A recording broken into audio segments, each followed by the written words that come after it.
How dare unionists say that they cannot operate a system which requires them to operate a protocol that decrees that GB is a foreign country?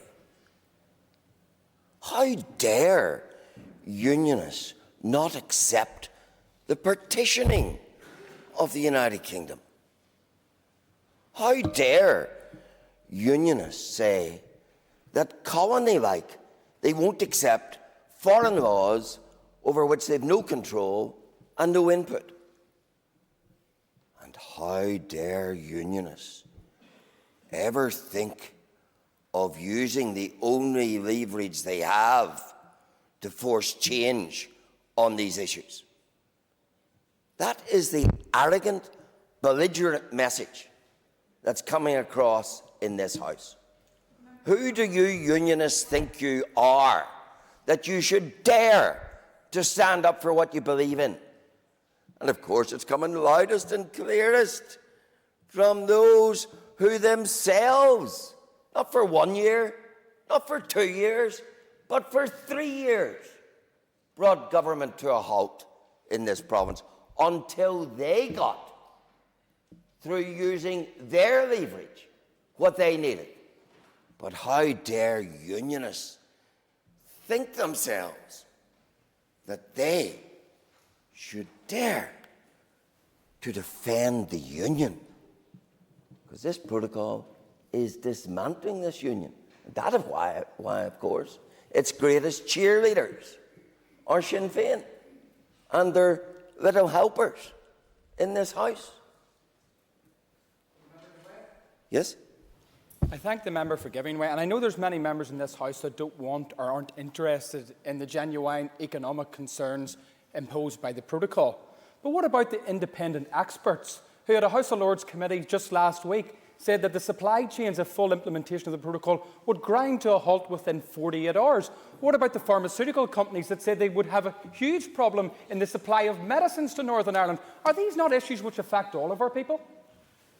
They are, but sadly most in this House don't care.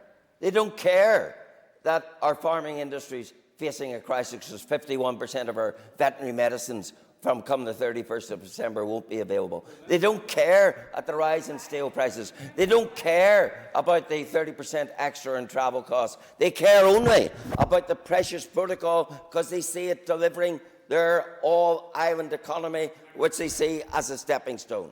I'm sure we'll have an opportunity to hear from you later. I do want to say gently to Mr. Doug Beattie, who seems to put faith in certain talks. These talks cannot deliver a solution because these talks are circumscribed by the mandate that the EU has given them. And that mandate is only to tinker. It is only to make the protocol work better, whatever that means. There is no mandate which allows the sovereignty issue to be addressed in these talks. And this sovereignty issue is the fundamental issue about the protocol. It's about the fact that we are subject to foreign laws, that we are in a situation where the other part of our nation is decreed to be a foreign country and therefore we must check their goods.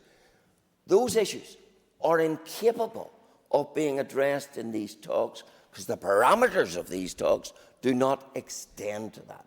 So it is a delusion to think, if only we could have these talks. And of course it's equally a delusion to think, if only we could have Stormont. No cost of living crisis, no fuel hikes, no problems in our health service. Utter delusion. And the utter delusion is rooted in the fact that this Assembly and this executive, if there were one, has no money of themselves. All of these issues depend entirely on the generosity of the Treasury. And money is coming without this Assembly on the energy crisis, just as money came on COVID. Where from? From the Treasury. So it is another delusion that feeds the ego of some in this House who think that if only we could get Stormont back.